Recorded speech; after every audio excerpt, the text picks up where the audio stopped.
বিশ্ব চ্যাম্পিয়ন ভারত ইংল্যান্ডের কাছে ৭৬ রানে অল আউট হয়ে গেলেও ভাবা যায় এইটা আমাদের সেকেন্ড লোয়েস্ট স্কোর।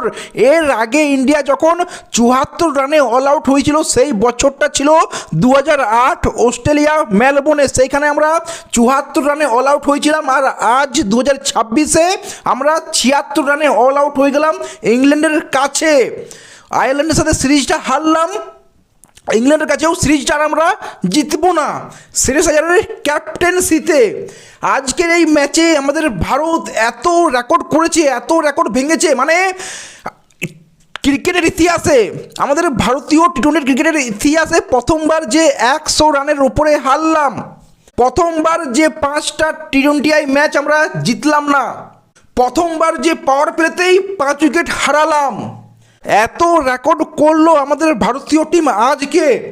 ভাই তুমি আয়ারল্যান্ডের কাছে হারছো সিরিজ, ইংল্যান্ডের কাছে সিরিজ হারছো, হর্ষিত রানা নাম্বার 5-এ ব্যাটিং করতে চলে আসছে, তিলক বর্মা যে ভাইস ক্যাপ্টেন তার আগে তুমি অক্ষর প্যাটেলকে পাঠাচ্ছ ব্যাটিংয়ে, জোফরা আর্চারকে সবাই ভয়ে ভয়ে খেলছে, সবাই ভয়, জশুয়া টাং কি জোফরা আর্চার তুমি যাকেই বলো, ১৪৫ জোফরা আর্চার তো ভাই ভুলে যাও, ১৫০ ১৫৫ ভুলেই যাও।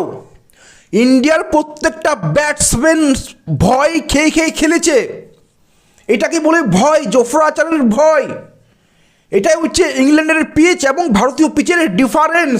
এই জোফরা আর্চারকেই আইপিএলে কত মারে তার কারণটা একটাই, আইপিএলেও জোফরা আর্চার ১৫০ বল করে, কিন্তু ইংল্যান্ডে যেখান থেকে বাম্পসটা নেয় অনেকটা কাছের থেকে, আইপিএল একটু টাইম পায়, আইপিএল বাউন্সটা একটু দূর থেকে আসে, এটাই ডিফারেন্স ইংল্যান্ডের পিচ এবং আইপিএলের পিচে, প্লাস বাউন্ডারি একটু ছোট থাকে আইপিএলে, এটাই হচ্ছে ডিফারেন্স। আর এই একটু ডিফারেন্সে আমাদের ব্যাটসম্যানরা কী করে আমরা দেখতে পেলাম। আমরা বলছিলাম ইন্ডিয়ার ২-৩টে টিম হয়ে যাবে, আমরা না, ইংল্যান্ডের কেভিন পিটারসন পর্যন্ত বলেছিল, মাইকেল ভনও বলেছিল যে ইন্ডিয়ার এখন যে টিম ২-৩টে টিম খেলানো যাবে ইজিলি। এখনও জয়সওয়াল, শুভমন গিল, সঞ্জু স্যামসন এরা তো বসেই আছে, হার্দিক পান্ডিয়া এরা তো নেই, হার্দিক পান্ডিয়া চলে চোট। এই ব্যাটসম্যানরাই আইপিএলে ২০০ রান ৩০০ রান করে, ২৫০ রান করছে। আমরা প্রশ্ন করছি ৩০০ রান করবে কিনা। এই সেই ব্যাটসম্যানরা, এই ব্যাটসম্যানরা লাস্ট ৬ বছর যদি দেখি তাহলে কেবল দুবার ২০০ রান চেজ করেছে। লাস্ট আমি ৬ বছরের কথা বলছি, লাস্ট ৬ বছরে কেবল দুবার এরকম হয়েছে যে আমাদের ভারত ২০০ রান প্লাস চেজ করেছে। একটা ছিল ২০২৩-এ অস্ট্রেলিয়ার বিরুদ্ধে, যেখানে তোমার সূর্যকুমার যাদব আই থিঙ্ক ৮৮ কি ৯০ রান করেছিল। আরেকটা ২০২৬-এই নিউজিল্যান্ডের বিরুদ্ধে, সেইখানেও তোমার Suryakumar Yadav ৮২ run not out করেছিল, ৮০ কি ৮২ ছিল, নট আউট করেছিল।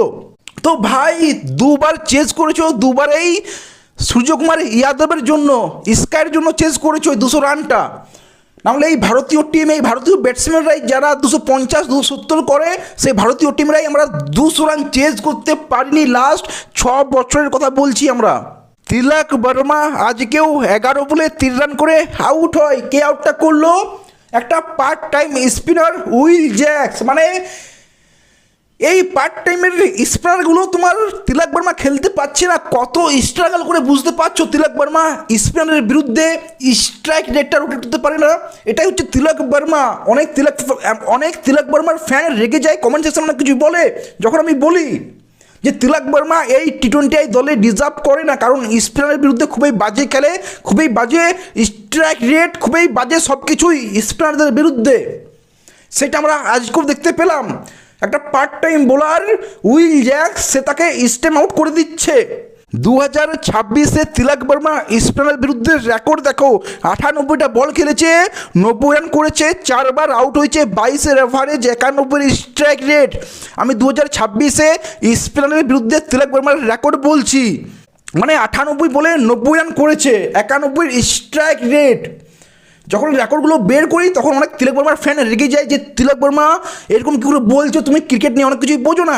আমি শুনেছি এরকম কমেন্ট অনেক কিছুই। দেখো আমি এখনও বলবো আমাদের টপ অর্ডার নিয়ে টেনশন নেই, টপ 3 নিয়ে আমাদের কোনো টেনশন নেই। তাতে তোমার জাসওয়াল চান্স পাচ্ছে কি না, সুমন গিল চান্স পাচ্ছে কি না আমি দেখতে যাবো না। আমার মনে হয় এটাই বেস্ট ওপেনার, তোমার অভিষেক শর্মা এবং বৈভব সূর্যবংশী 2027 পর্যন্ত দেখলে এরাই তোমার বেস্ট হবে। কিন্তু ভাই শ্রেয়স আইয়ার নম্বর 4-এ আর তিলক বর্মা ক্যাপ্টেন ভাইস ক্যাপ্টেন দুজনকেই বাদ দিতে হবে। যদি ইন্ডিয়াকে 2027 টি-20 ওয়ার্ল্ড কাপ জিততে হয় তাহলে ওটা হবে তোমার অস্ট্রেলিয়াতে। শ্রেয়স আইয়ার এখানেই জোফরা আচারকেই ভাই এত ভয় পাচ্ছে, ওটা তোমার টি-20 বিশ্বকাপে কি হবে? তুমি যখন এরকম একটা নর্মাল সিরিজে এত ভয় ভয় হয়ে খেলছো, এত ভয় পাচ্ছ, তখন তুমি বিশ্বকাপে কতটা চাপ ফিল করবে as a captain, as a batsman. আইয়ারের ব্যাটিংটা দেখছিলাম, মনে হচ্ছে ভাই ও আগে থেকে ভেবে নিয়েছে এই আমাকে শট মারলো, এই আমাকে শর্ট পিচ বল দিল, এই আমাকে শর্ট পিচ বল দিল। প্রত্যেকটা বল ও সেটাই ভাবছে, ও মাথাতে প্রায় চলছে যে এইবার আমাকে শর্ট দিল 150 155-তে। এই জোফরা আচার বল করতে এলো মানে আমাকে শর্ট মারবে, পুরো মাথাতে মারবে। ভাই এটাই মনে হচ্ছিল যখন আমি দেখছিলাম শ্রেয়স আইয়ারের ব্যাটিং। এই ক্যাপ্টেন ভাইস ক্যাপ্টেনকে দুজনকেই বাদ দাও ভাই, আমাদের রিঙ্কু সিং আছে, হার্দিক পান্ডিয়া আছে, রজত পাটিদার আছে, অনেক ব্যাটসম্যান আছে। আমাদের এই ক্যাপ্টেন ভাইস ক্যাপ্টেন চলবে না। আর আমাদের কোচ সাহেব সে কি করছে বুঝতে পারছি না। গৌতম গম্ভীর কোনোদিন তিলক বর্মা নম্বর 7-এ খেলছে, মানে ভাইস ক্যাপ্টেন তো ভুলেই যাও ভাই।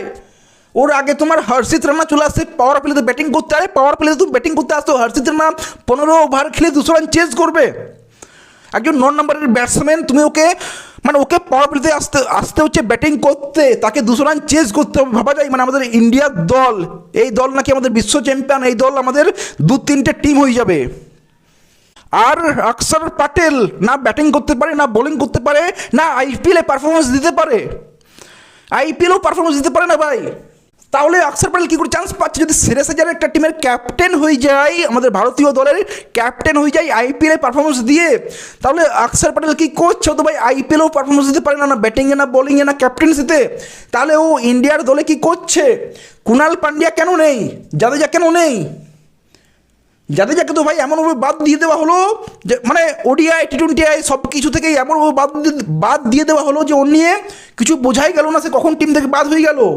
আর সঞ্জু স্যামসনকে তো ভাই ড্রপ করা হয়নি, ওকে রেস্ট দেওয়া হয়েছে। তো এ নিয়ে আমি কিছু বলবোই না, কারণ সঞ্জু স্যামসনকে রেস্ট দেওয়া হয়েছে। আমরা বিশাল কিছু করে ফেলেছি। সঞ্জু স্যামসন তোমার ওডিআইতে সেঞ্চুরির পর সেঞ্চুরি মারছে, টেস্টে সেঞ্চুরির পর সেঞ্চুরি মারছে, ওর একটু রেস্ট চাই। তাই টি-20 যে একটা টুর্নামেন্ট খেলে, একটা ফরম্যাট ক্রিকেট খেলে, সেখান থেকেও তাকে রেস্ট দেওয়া হচ্ছে। এটা আমাদের গৌতম গম্ভীর বা সিলেক্টর যেই করছে, কোচ, টিম ম্যানেজমেন্ট, সিলেক্টর, জানি না কার হিসেবে এটা হচ্ছে যে সঞ্জু স্যামসনকে রেস্ট দেওয়া হচ্ছে যে সে একটা ফরম্যাটে ক্রিকেট খেলছে। এই যে আমাদের ভারতীয় দলে একটা প্রপার অলরাউন্ডার নেই। আমরা লাস্ট অলরাউন্ডার যাকে পেয়েছিলাম সেটা হচ্ছে তোমার হার্দিক পান্ডিয়া বা রবীন্দ্র জাদেজা, তুমি যাকেই বলবে। এই দুটো প্লেয়ার আমার মনে হয় বেস্ট অলরাউন্ডার ছিল ইন্ডিয়ার টিমে। এরপর থেকে আমরা অলরাউন্ডার বের করতে পারিনি। তার কারণটা কি জানো? তার কারণটা একটাই হচ্ছে, সেটা হচ্ছে আইপিএলে যখন থেকে ইম্প্যাক্ট প্লেয়ার রুলটা নিয়ে এসেছে তখন থেকে কেউ ইচ্ছাই করছে না যে আমি অলরাউন্ডার হব, কারণ হয়ে লাভ নেই, তুমি চান্স পাবে না। তুমি একজন ব্যাটসম্যান হয়ে যাও বা একজন বোলার হয়ে যাও, অলরাউন্ডারের কোনো ফায়দাই নেই। তাই আমরা শিবম দুবের মতো একজন অলরাউন্ডার পাচ্ছি, বা বিজয় শঙ্কর, তুমি যাকেই বলো, যে তোমার 20-30 রান করে দেবে, 40 রান করে দেবে এবং 1-2 ওভার মেরে দেবে। আমরা প্রপার অলরাউন্ডার পাচ্ছি না। হার্দিক পান্ডিয়ার মতো যে তোমার 4 ওভার বল মারবে আর একাই ম্যাচটা জেতাতে পারবে, সেরকম অলরাউন্ডার বড় একটাও পাচ্ছি না, কারণ আইপিএলে ওই ইম্প্যাক্ট প্লেয়ার নিয়ে চলে এসেছে।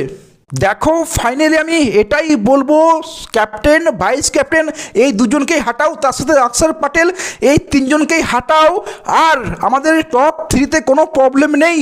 আমি 2027-এও এই অভিষেক শর্মা এবং বৈভব সূর্যবংশীকেই ওপেনিংয়ে দেখতে চাই। কিন্তু এই যে তোমার নম্বর 4-এ, নম্বর 5-এ তিলক বর্মাকে যে জন্য নেওয়া হয়েছিল যে সে 3-4-এ ভালো খেলবে, আমাদের তিলক বর্মাকে এখন আর দরকার নেই। তো ওকে রিমুভ করো, ওকে হাঁটাও, ভাইস ক্যাপ্টেন তো বাদ দাও, ওকে টিম থেকে বাদ দাও। আমাদের নম্বর 4, নম্বর 5 ভালো করতে হবে। এরপর আমাদের হার্দিক পান্ডিয়া, রিঙ্কু সিং, শুভম দুবে এরা তো আছেই। তার সাথে নম্বর 8-এ যে অক্ষর প্যাটেল যেটা করছে, আমার তো মনে ওর থেকে হর্ষিত রানা অনেক বেস্ট। তো যাই হোক, এ নিয়ে তোমাদের কি মনে হয় কমেন্টে জানিও। ভিডিও ভালো লাগলে লাইক, শেয়ার, সাবস্ক্রাইব করে দিও। দেখা হচ্ছে পরে, টেক কেয়ার, সি ইউ।